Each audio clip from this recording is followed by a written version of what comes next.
भेड़ चाल मत चलना प्लीज। बिकॉज इस भेड़ चाल के चक्कर में मेरे सीनियर ने वो बोला, उसने वो किया, उसका वो हुआ। आपके लिए क्या सुइटेबल है, what suits you, you have to adapt that path and you have to follow that. उसने ये किया, सब वो करते हैं, सब वहाँ जाते हैं। 40,000 students appeared for FMG exam, 43,000 something, 11,000 students clear the exam. इसका मतलब हर एक बच्चा तैयारी कर रहा है, लेकिन हर एक बच्चा पास नहीं हो रहा। वो बच्चा पास हो रहा है जो इस भीड़ से अलग चलेगा। तो please don't be the part of this crowd. ये भेड़ चाल नहीं चलना है। Understanding should be perfect. जितना पढ़ाया गया वो टॉपिक आपका पूरा वहाँ पे क्लियर हो जाना चाहिए। ऐसा नहीं होना चाहिए सर इतना स्पीड पढ़ाया गया है उसमें कि मेरे को कुछ समझ नहीं आ रहा, बस लग रहा है एक एक पॉइंट बता दिया गया, हाँ भाई इसके अंडर में सब हेडिंग ही है। ऐसा नहीं काम देगा। हेलो माय डियर फ्रेंड्स, आप सभी का FMGE जैन 2026 का रिजल्ट अनाउंस हो चुका है। एंड मुझे पता है अभी जो स्टूडेंट्स का एग्ज़ाम नहीं निकला है वो क्या कर रहे हैं।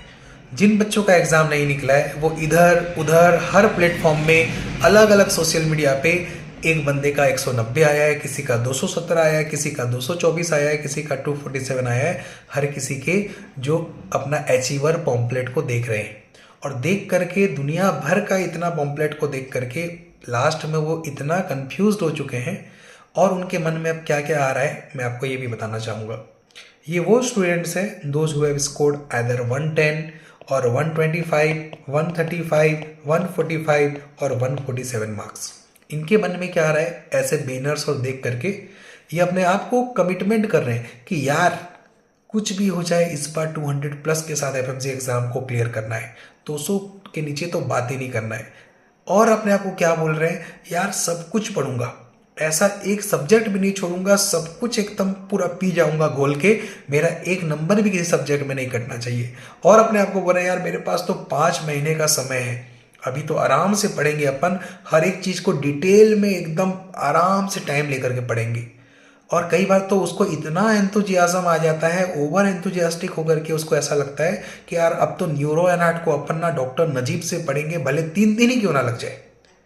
माय डियर फ्रेंड्स, आपसे हाथ जोड़ करके मैं रिक्वेस्ट करूंगा, प्लीज़ ये सब शोबाजी के चक्कर में मत पड़ो अगर रियल में FMG एग्ज़ाम निकालना है। Because this FMG exam is all about 150 और 150 प्लस मार्क्स। 200 लाओ, 250 लाओ, 190 लाओ, अच्छी बात है, नो डाउट, बट आपको कोई अवार्ड देने के लिए नहीं आ रहा। इंस्टेड ऑफ आपको वहां पर कोई एक्स्ट्रा सम्मान नहीं मिल रहा है, आप भी वही काम करोगे, 200 वाला भी वही काम करेगा, आप भी इंटर्न हो वो भी इंटर्न है। तो प्लीज ये सब देख करके कोई कितना लाया है, कोई 200 लाया, कोई 250 लाया है, प्लीज अपने पेट पे लात मत मारो। Our fight is for 150 plus marks. First ensure you are passing in the exam, उसके एक्स्ट्रा कितना उसके बाद आप लाना है लेकर के आओ। तो पहला चीज प्लीज ये मत सोचो कि यार उसके 200 प्लस आए, उसने ये किया था। बहुत सारे अभी क्या चल रहा है कि ये जो आप लोग को पोस्ट दिखाया जाता है, ये पोस्ट को देख करके बच्चे भी सोचते हैं, वो प्रेडिक्ट करते हैं, वो इमेजिनेट करते हैं कि यार he has score 200 by following this things, I will B also getting 200, I will be following the thing. लेकिन वो बच्चा ये नहीं सोचता कि मेरा क्या स्टैंडर्ड है। उसने 2 साल से वो चीज़ को पढ़ा है, 3 साल से पढ़ रहा है, 1.5 साल से पढ़ रहा है। I have only 4 to 5 months and in that time I have to complete everything even with multiple revisions. So please झूठे अपने आप को दिलासा मत दो, be practical from the day one itself, I am telling you, बाद में दिक्कत नहीं आएगी।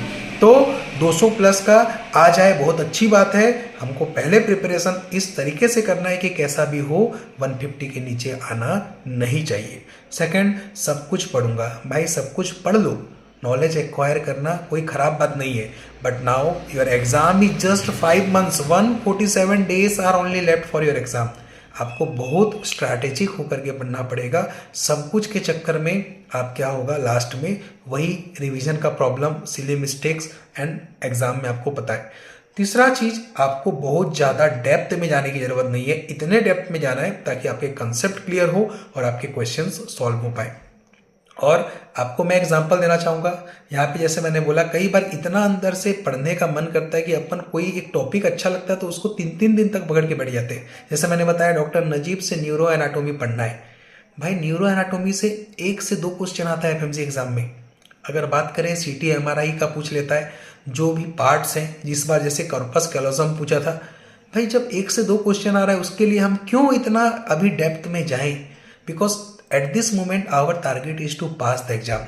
नॉलेज एक्वायर करना अच्छी बात है, बट अभी हमारे पास टाइम कम है। एग्जाम के लिए जो इम्पोर्टेंट है हमको उस पर ही फोकस करना होगा, तब जाके बात बनेगी। अब आगे देखते हैं कि हमारे पास 2 कैटेगरीज के स्टूडेंट्स हैं जिनका 150 से कम नंबर आया है, those who haven't clear their exam this time. उसमें फ्रेशर्स भी हैं और रिपीटर्स भी हैं। फ्रेशर्स मैं उनको बोलूँगा जो इस बार जून का एग्जाम को सेकंड अटेम्प्ट के लिए अपेयर करने वाले हैं। रिपीटर्स जिनका 3rd, 4th and 5th and so on attempt चल रहा है। पहला चीज़ इस एफएमसी के जर्नी में, one thing I would like to mention, ये भेड़ चाल मत चलना प्लीज। बिकॉज इस भेड़ चाल के चक्कर में मेरे सीनियर ने वो बोला, उसने वो किया, उसका वो हुआ। आपके लिए क्या सुइटेबल है, what suits you, you have to adapt that path and you have to follow that. उसने ये किया, सब वो करते हैं, सब वहाँ जाते हैं। 40,000 students appeared for FMC exam, 43,000 something, 11,000 students clear the exam. इसका मतलब हर एक बच्चा तैयारी कर रहा है, लेकिन हर एक बच्चा पास नहीं हो रहा।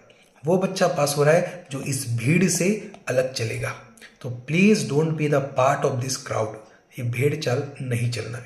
अब यहाँ पर मेन चीज़ की बात करेंगे, आपको प्रिपरेशन करना कैसे है। अगर बात करें कोई चाहे फ्रेशर हो चाहे वो रिपीटर हो, उन लोगों के लिए कंसेप्ट बिल्डअप करना बहुत ज़्यादा इंपॉर्टेंट है अभी के रिसेंट ट्रेंड को देखते हुए। क्या concept buildup?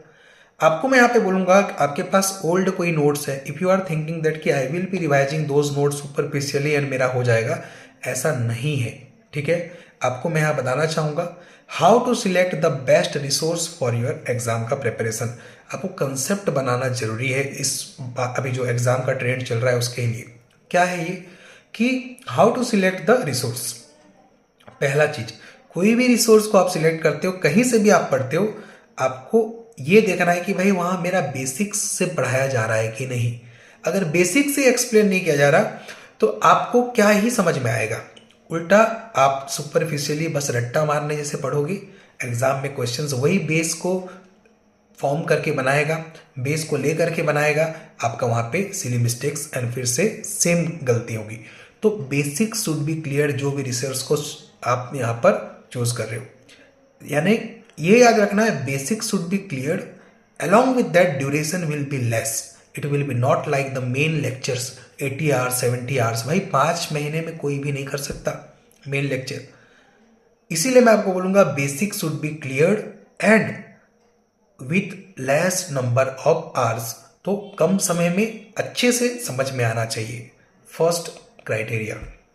Second criteria, understanding should be perfect. जितना पढ़ाया गया वो टॉपिक आपका पूरा वहाँ पे क्लियर हो जाना चाहिए। ऐसा नहीं होना चाहिए सर इतना स्पीड पढ़ाया गया है उसमें कि मेरे को कुछ समझ नहीं आ रहा, बस लग रहा है एक एक पॉइंट बता दिया गया, हाँ भाई इसके अंडर में सब हेडिंग ही है। ऐसा नहीं काम देगा। Third, strike rate should be adequate. जितना पढ़े हो that should be sufficient for the exam. कौन से कंटेक्स्ट पे? We are not going to get 300 or not going to prepare for 300 marks in FMC exam. We are preparing to pass the exam even if we are scoring 180, 190, 170, 185, very very good score.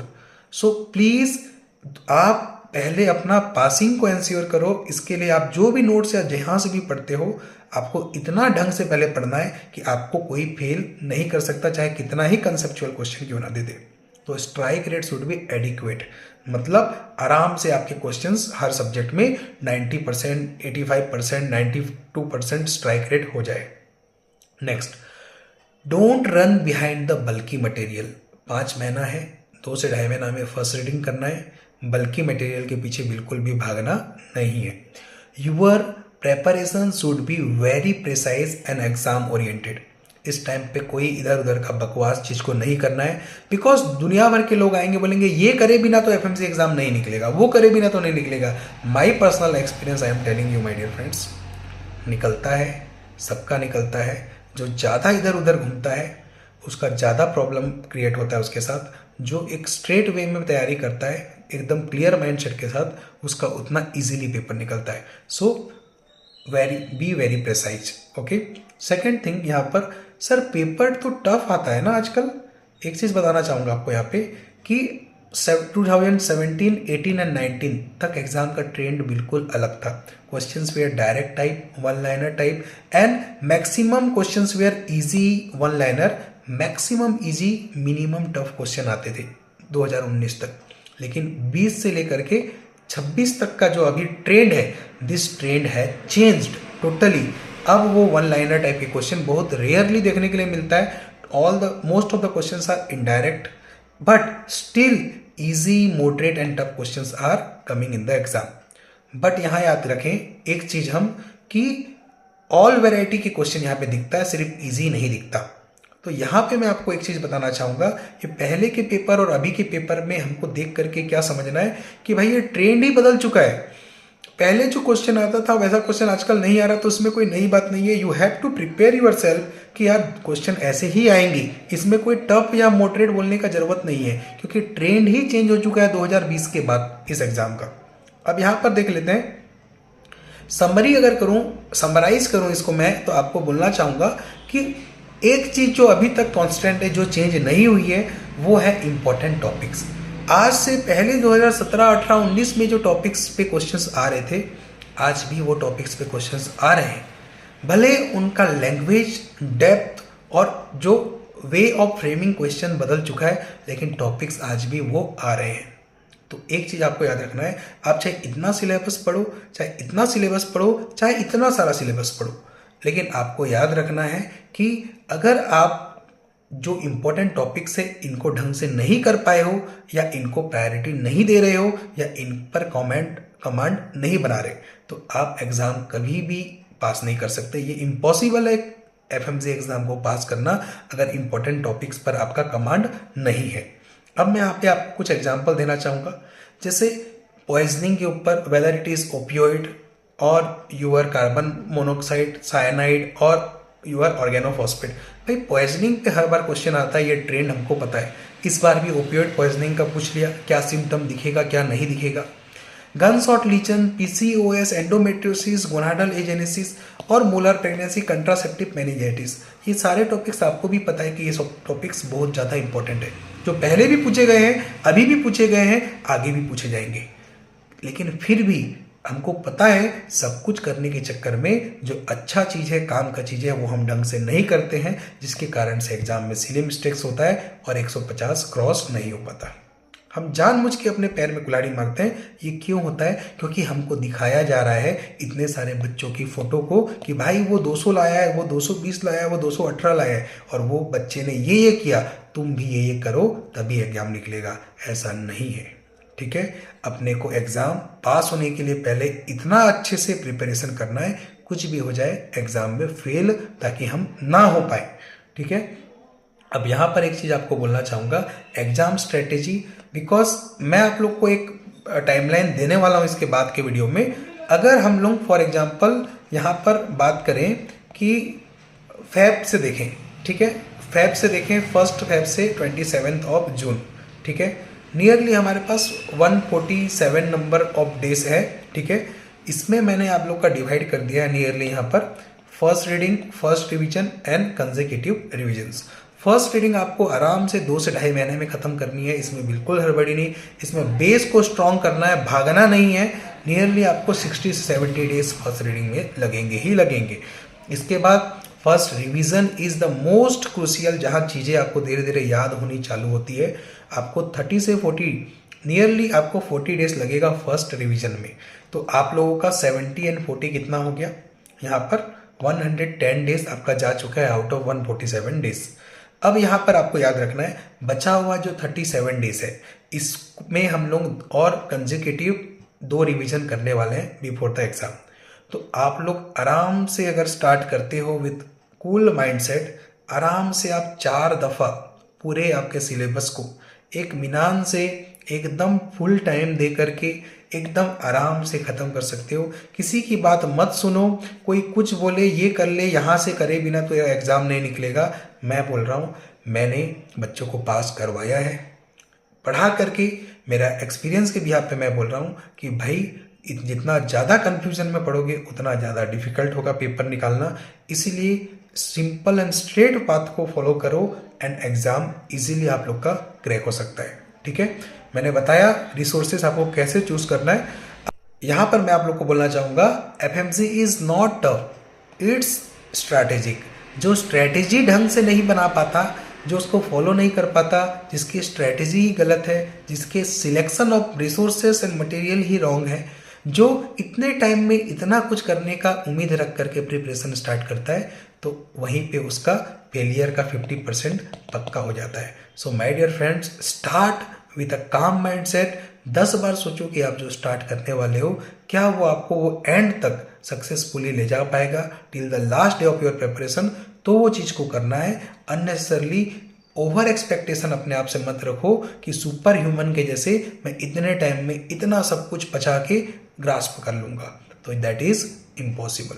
Okay, अब यहाँ पर मैं बोलना चाहूँगा, आप लोगों में से बहुत से स्टूडेंट्स पूछ रहे थे कि सर जो आप अर्जुना बैच लेते हो, आप उसका बैच कब से स्टार्ट हो रहा है। तो पहले मैं आपको बता देता हूँ कि हम लोग 5 Feb से स्टार्ट कर रहे हैं dedicated batch for your June exam, and जिसमें आपके सारे 19 सब्जेक्ट्स के लेक्चर्स, नोट्स, उसका Q banks, topic based everyday आपका क्यू बैंक्स, जीटीज एंड सारा कुछ आपका इसमें इंक्लूडेड है। Even your revisions and Brahmastra session and last minute revision notes material. आपको करना कुछ नहीं है, just you need to follow the strategy, just you have to be consistent, you have to be active in the group, बाकी काम हमारा है। मैं आपको बोलना चाहूँगा अभी तक इस बैच से पढ़ करके 200+ स्टूडेंट सक्सेसफुली एग्जाम में क्लियर हो चुके हैं, इवन विद 200+ मार्क्स। इस बार भी एफएमसी एग्जाम का हम बात करें तो ये हमारे कुछ स्टूडेंट्स हैं जिन्होंने अभी के जैन एग्जाम में फ्लाइंग कलर्स के साथ एग्जाम क्लियर किया है। सो आप देख सकते हैं आप लोग भी एग्जाम पास कर सकते हो। ये कोई बड़ी बात नहीं है, कोई एक्स्ट्रा ऑर्डिनरी चीज़ नहीं है, बस your strategy and your path should be very very crystal clear. Don't fall in the trap of anybody कि कोई आके बोल दे XYZ ये कर ले भाई, वो कर ले भाई, इसके बिना नहीं होगा। आप बोलो कि भाई ओके, आप जो बोल रहे हो सही है, आप सही बोल रहे हो, please utilize your brain and start preparing for this exam. This is not like कि FMC Jan is easy, July is tough. भाई पेपर वैसा ही आएगा। इजी क्वेश्चंस, डुएबल क्वेश्चंस हर बार पेपर में रहते हैं, मॉडरेट क्वेश्चन भी रहेंगे, टफ भी रहेंगे। हमारी लड़ाई याद रखना, हमारी लड़ाई 150+ से है। हमको उतना आराम से हम स्कोर कर सकते हैं, ऐसा पेपर रहता है। Even 170 180 we can easily score.